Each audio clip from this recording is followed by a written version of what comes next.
Hey there, welcome back to my channel. Today I want to take you through a journey of what I've learned in the last year since I began my watercolor adventure. It's been an incredible journey filled with discoveries about paints, papers, brushes, and techniques that I would love to share with you. So stick around, and at the end, I'm going to be finishing this koi painting and demonstrating some of the techniques that I've learned. Start with the different grades of watercolor paints. There are student grade paints and there are professional grade paints.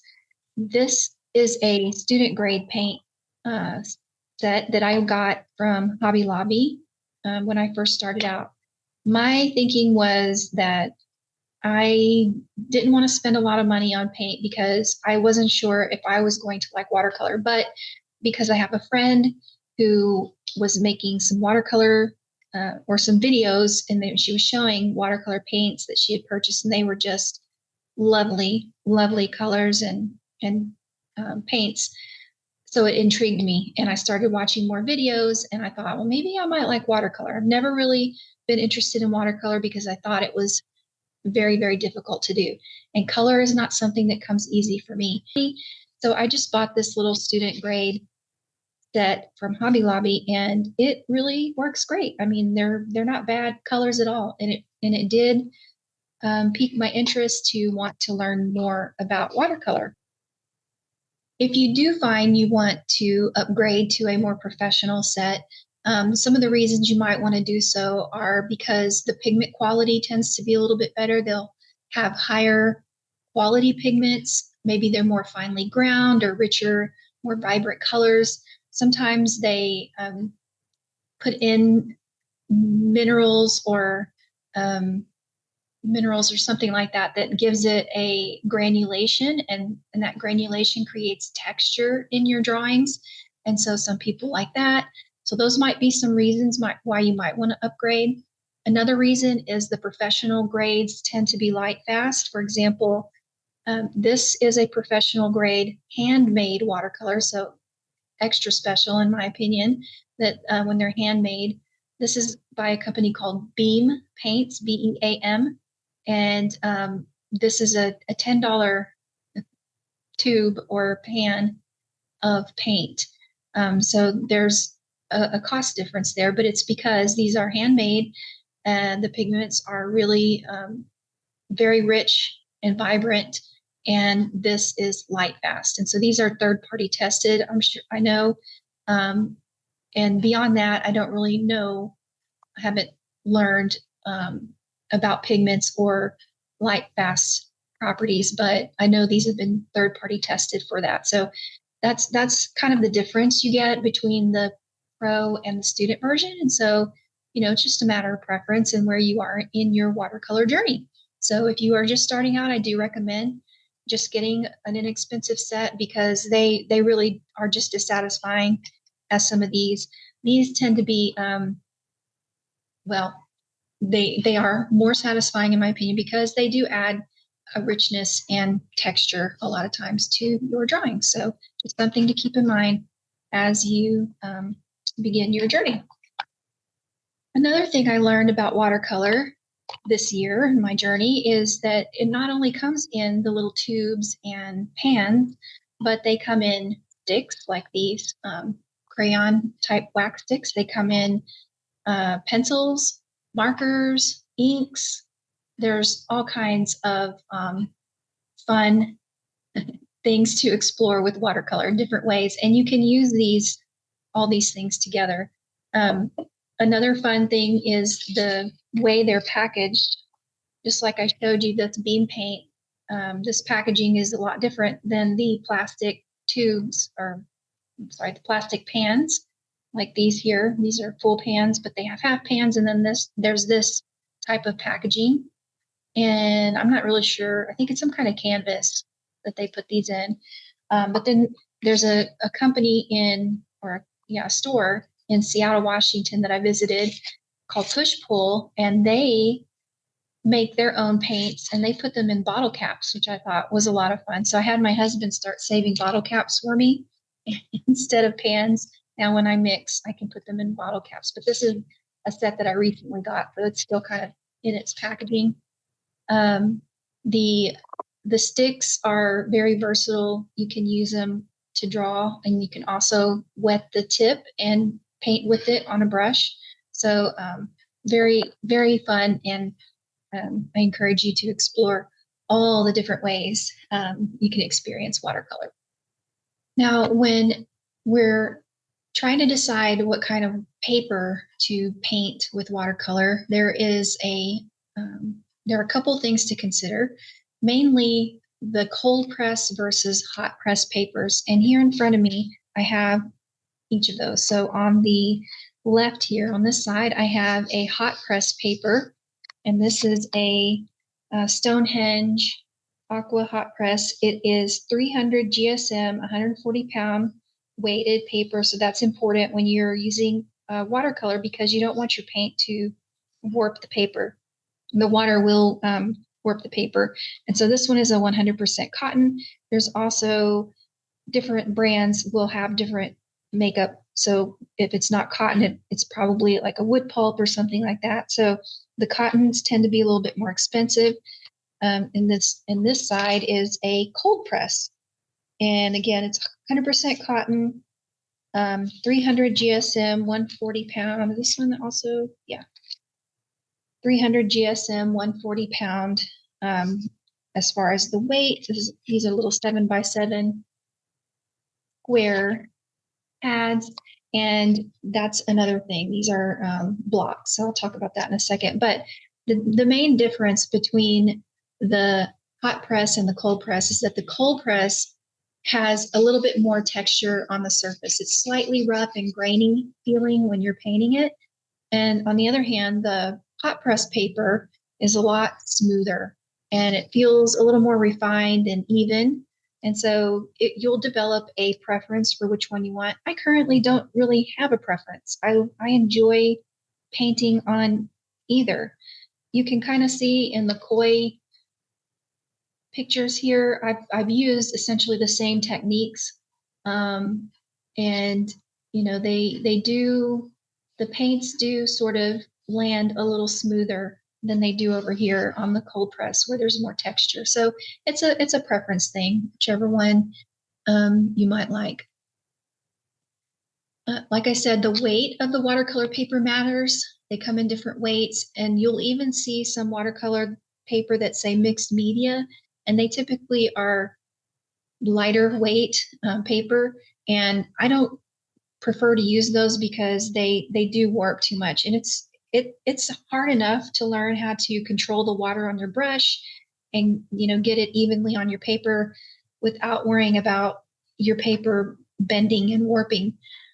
So I would stick to the 300 GSM 140-pound papers for watercolors, specifically for watercolors. Now, when it comes to convenience, block paper is the way to go. It's been pre-stretched, and it's bound on all edges, like in this one here. So this is got a gummed edge all the way around, and it secures the paper while you paint. You don't have to tape this down. It's ready to go right off the block. And then when you're done, there's a little slit here on this end that you stick like a palette knife in there, and you just kind of break the seal all the way around, and you can take your painting off. So I love the block paper for that reason. It saves you time. It's convenient, but it is a little more pricey to have that convenience for you. Then there are also papers that are different sizes. I recently bought this postcard size paper because I sometimes like making little paintings for coworkers or friends, writing little messages on the back. So what I had been doing was I was cutting up large pieces into this size, and I thought, why don't I just buy a pad? So you've got all different size pads. There are also black papers as well, and these are a lot of fun to use with the glittery and metallic paints. These are so much fun, but this one, see, is just a loose sort of only gummed at the top pad, And those are fine too. And sometimes it works okay. This heavyweight paper with just the top gummed, it doesn't warp too much. But, just pay attention to that if you do work from the pad. And then let's see. Oh, the last thing I wanted to share was a really great budget-friendly pad is this B Paper Company. It's also 140 pound, 300 GSM weight. This is a cold press, I believe. Yeah, cold press. And it's probably just wood pulp, not cotton. But it's got a really nice texture. And for the price, I mean, this is great paper. I use this paper a lot, and I just recently got a new block of it from my Secret Santa at work this year. So much obliged for that. But this is a paper I use a lot, and this is the one that I would cut up into those postcard shapes for the little small paintings, which are really fun to do. So anyway, this B paper is good stuff. Good stuff. Briefly, I'll mention that brushes, there obviously are a variety of shapes and sizes of brushes. I have found that I've used this round size probably the most this past year that I've been playing with watercolor. And while this one is a number 12, it's kind of a large size brush. My go-to before this is a brand new one I just recently got for Christmas. But the size I used before this, I think so just an inexpensive brush I bought at Hobby Lobby, I think. And I think it's a number 8. But you can kind of see the difference between a better brush than a not so great brush. The hairs here are, they're already starting to kind of fray a little bit and not be as a pointy edge, whereas this one, of course, I did just buy it. So we'll see how it lasts. But this is from Christy Rice's set, her Joy of Watercolor. I'm not really sure what it's called. I might link it down below, but it's a set I just got for Christmas. So I wanted to just briefly talk about brushes. I'm not all that up on all the different brushes and the ways to use them. I'm still learning myself. But what I can tell you is that these dagger brushes are fun to use for florals, making leaves. So I've got this large one here, and her set came with a smaller one. I don't see it. It's MIA at the moment, but there's a small one there. There's also this shape right here. It's called a filbert shape. This one, I really love making circles with this brush. It makes a really nice circle. And then there's a cat tongue, which is also good for making petals and leaves and florals. So that is the most of what I've learned about brushes. Other than to say how you hold these makes a huge difference. So if you need to have some more control, if you're doing some detail work, you want to hold it towards the bottom. And if you want some more sort of whimsical and free sort of strokes, hold it more at the top. So kind of the further down you go, the more control you have. And sometimes you want that control and sometimes you don't. It just kind of depends. What I can say about brushes is that once you get some, I highly recommend just taking a whole sheet of paper and playing with your brush, playing with this one I was playing with earlier, but you can just, I'm going to get some green here. You can hold it and dab at perpendicular to the paper. You can hold it at, different angles to make lines. You can, of course, diagonal or curves, see what it can do. And then, the leaf shape is a press, drag, and lift. So you can, practice using your brushes, going backwards and forwards and up and down and side to side, and you'll soon learn some, what your preference is for mark making and watercolor. All right, so let's get into how to make these fabulous little koi fish. I learned this from a gal on Instagram, and her name is, well, her handle is Rebel Unicorn Crafts. Yeah, Rebel Unicorn Crafts, and her name is Lacey Walker.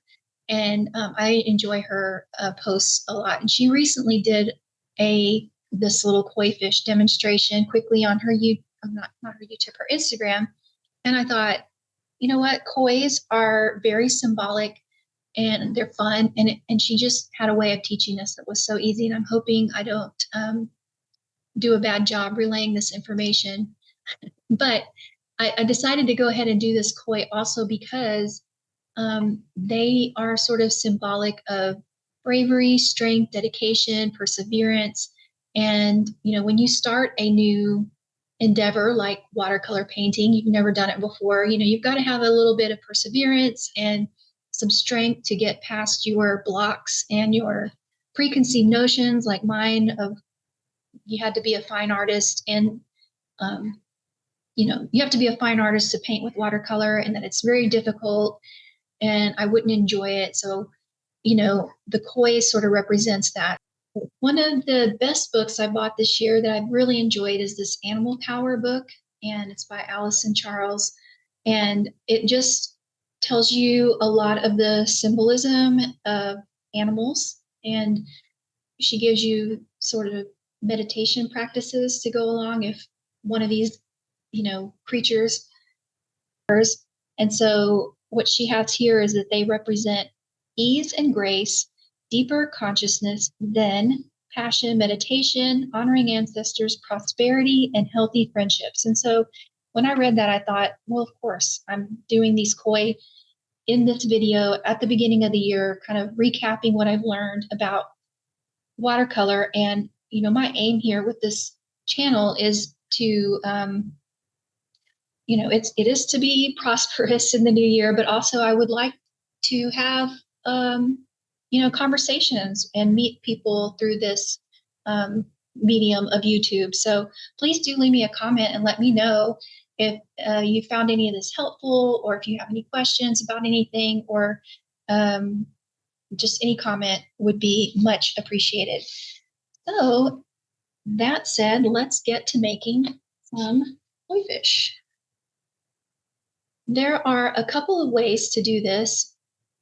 There are two techniques that I learned, wet on dry and wet on wet with watercolor. So wet on dry is essentially, you know, you're starting with a dry paper, you wet your brush, you know, you get some paint on your brush and you just start making your shapes or whatever it is you're going to start making on the dry paper. So I'm going to make a teardrop shape to represent my next fish here. And it's curved a little bit just so that we can create some movement.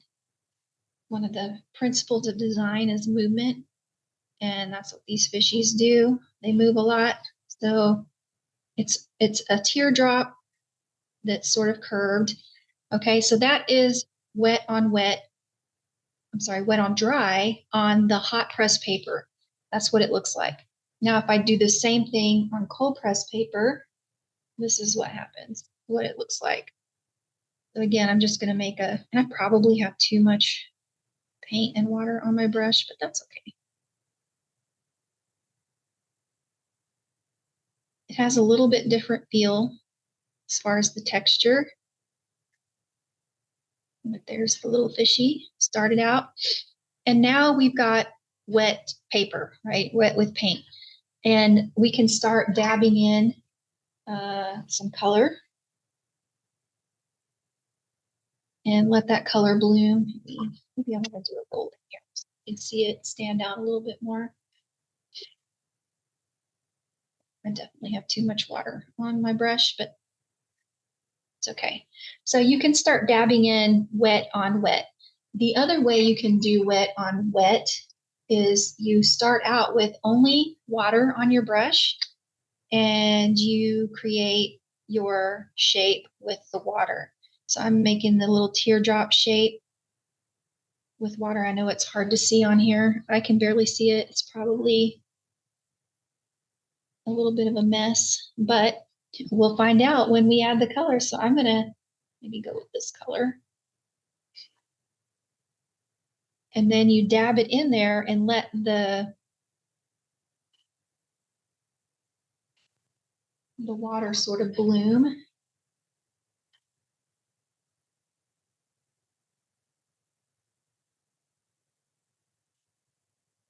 And it just creates a little bit different effect.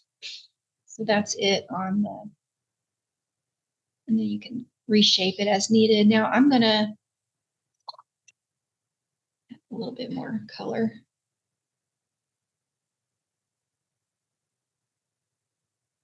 And I've made these really, really juicy.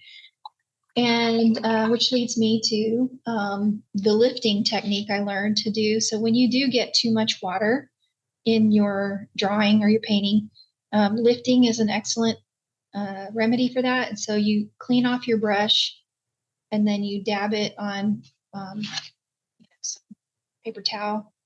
Sometimes I've even used coffee filters.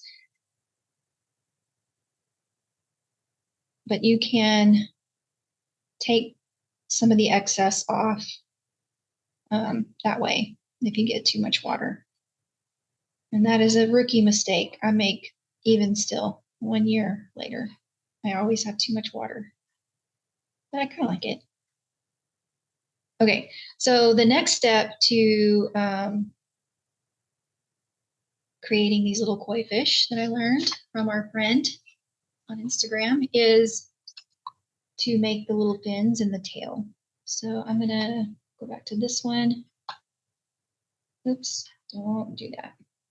And we're gonna make these little tail fins here. They're so cute. And then we're gonna give him some fins up here close to the top, like in the top quarter of the fish. He's got some fins up here. And then sort of 3/4 of the way down are some littler ones. And you just kind of make them a little wispy. And then I just like to go in after I've done that and maybe add a little bit of black. Be careful with the black. I'm going to dab a little bit of that off because I don't want to overdo it. Give him some color and then just let the water do its thing. And I think that's just lovely. I'm going to do that over here too. Maybe this guy needs some, but he's drying, so you can see the difference. Because I lifted a lot of that off, the paint has already dried and it's starting to look like polka dots, which is fine. You can always come back in and wet it a little bit and it'll kind of blend a little more if you want it to blend.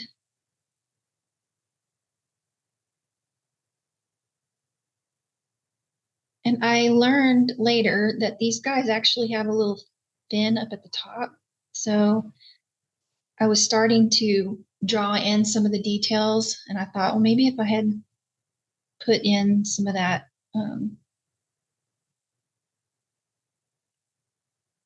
layered in some of that color up there, maybe that would kind of help make a difference. But I'm probably going to play more with this off camera later. This is just mainly to kind of get you started and to show you how to do this little technique.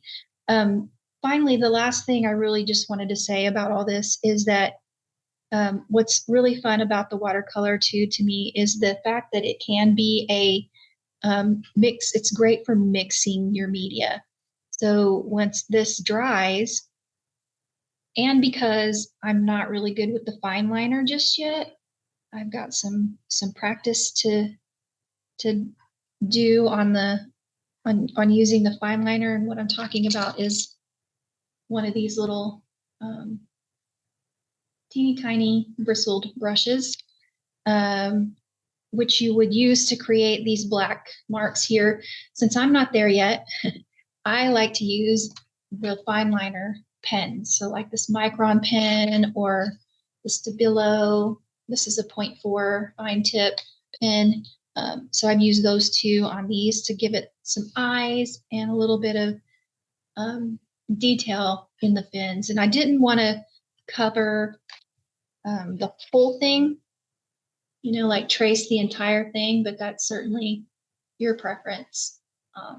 And then I went and looked at a koi and I noticed they had little fins on the top. So yeah, just kind of representing that with a little black line is a cool thing to do.